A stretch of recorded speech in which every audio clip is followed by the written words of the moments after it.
He started racing in 1952, and, it was like Picasso, like a great artist doing his work. And he was in that car, and he was doing his work.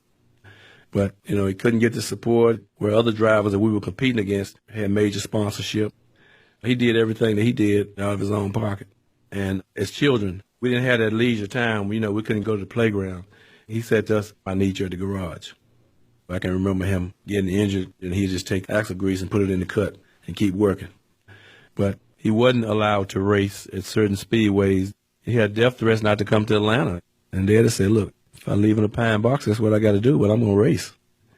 I can remember him racing in Jacksonville, and he beat them all.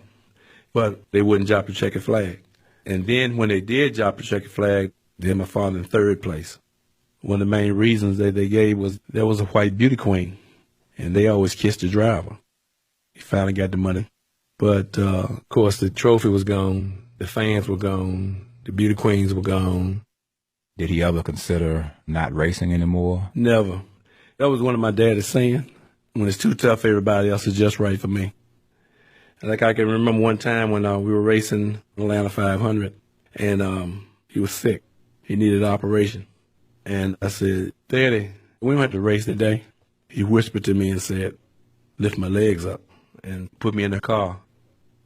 He drove 500 miles that day. He always felt like someday he's going to get his big break. But for 20 years, nobody mentioned Wendell Scott. But he didn't let it drive him crazy. I think that's what made him so great.